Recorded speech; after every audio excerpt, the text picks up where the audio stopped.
बोलने की वो कला जो दिल जीत ले।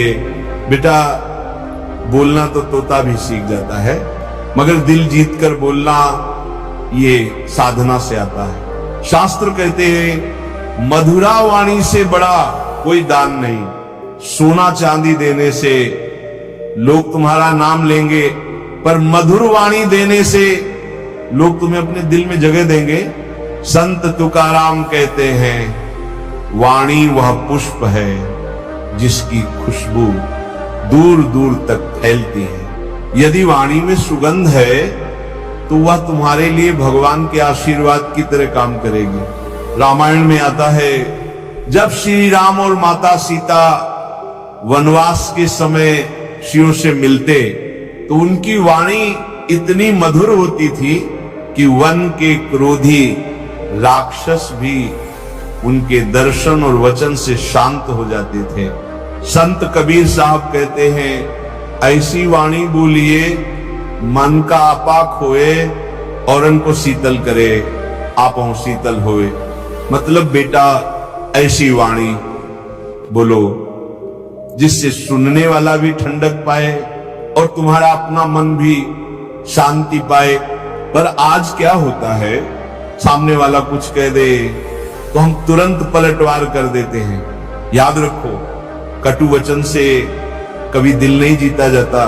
एक बार एक साधु महाराज जंगल से गुजर रहे थे, रास्ते में एक गरीब लकड़हारा मिला। उसके पास देने के लिए कुछ नहीं था, बस एक घड़ा पानी था। उसने प्रेम से साधु को पानी पिलाया और बोला महाराज मेरे पास आपको देने के लिए कुछ नहीं, बस मेरा प्रणाम और ये पानी है।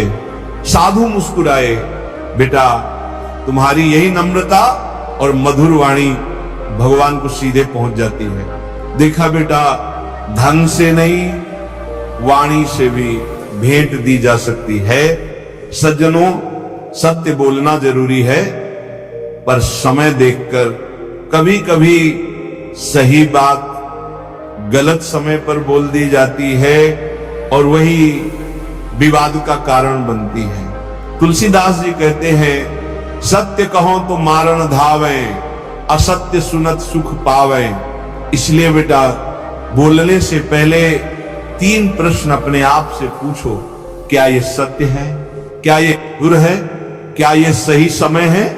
भागवत महापुराण में आता है वाणी का संयम सबसे बड़ा तप है। जैसे साधक माला फेरता है वैसे ही उसे अपने शब्दों को भी साधना चाहिए।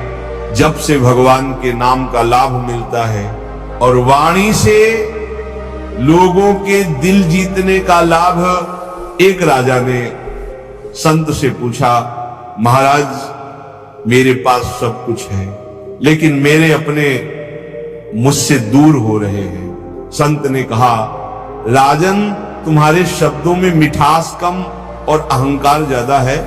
धन से शरीर का पालन होता है पर वाणी से दिल का संबंध बनता है। राजा ने अपनी वाणी बदल ली और कुछ ही महीनों में उसका राज्य फिर से प्रेम और सम्मान से भर गया।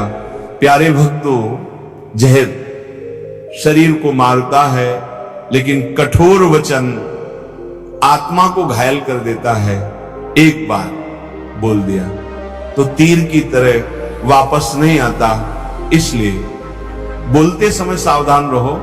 तुम्हारा शब्द सामने वाले के लिए प्रसाद बनना चाहिए, तीर नहीं।